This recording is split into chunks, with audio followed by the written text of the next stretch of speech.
Hi అండి. ఒకవైపు మాధవ సేవ చేస్తూనే మానవ సేవకి పెద్దపీట వేస్తున్నాయి కొన్ని ఆలయాలు. పరమాత్ముడి సంపదలతో పేదల అవసరాలు తీరుస్తున్న ఆ దేవాలయాలు ఎక్కడున్నాయో తెలుసుకుందాం.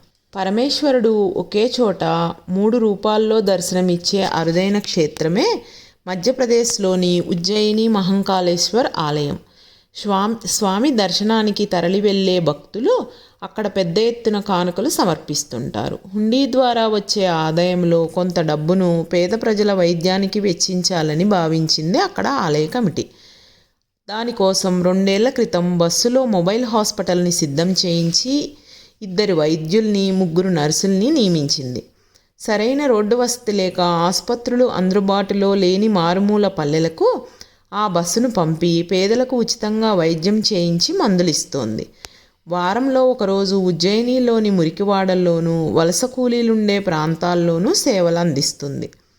పేద రోగుల కోసం ఏడాదికి దాదాపు 5 కోట్ల రూపాయలు వినియోగిస్తున్న ఆలయ కమిటీ ఆపరేషన్లు, అవసరమైన వాటికి శస్త్రచికిత్సలు కూడా చేయిస్తుంది.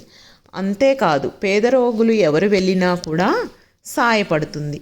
దారిద్ర్య రేఖకు దిగువ ఉన్నవారు ప్రభుత్వ పథకాలు వర్తించక డబ్బు పెట్టి ఆపరేషన్లు చేయించుకొని ఆలయంలో బిల్లులు సమర్పిస్తే ఆ మొత్తాన్ని కూడా ఆలయము చెల్లిస్తుంది.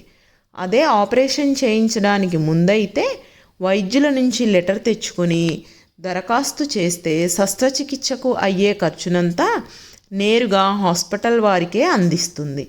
మహాకాళేశ్వర్ ఆలయం ఎంతోమంది పేదలు ఆ వైద్య సేవల్ని అందుకుంటూ ఆ మహాకాలుడికి మనసారా ధన్యవాదాలు చెబుతున్నారు.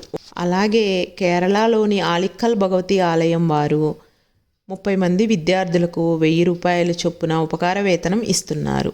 ఒక 200 మంది నిరుపేదలకి 2000 చొప్పున పింఛన్లు, దీర్ఘకాలిక సమస్యలతో బాధపడే 50 మందికి ఉచితంగా మందులు పంపిణీ చేస్తున్నారు.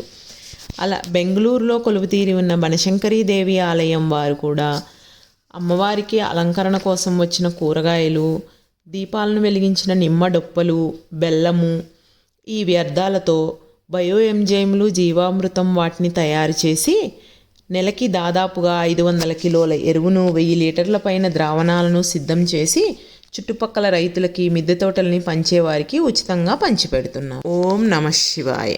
నా వీడియో నచ్చితే please like, share and subscribe.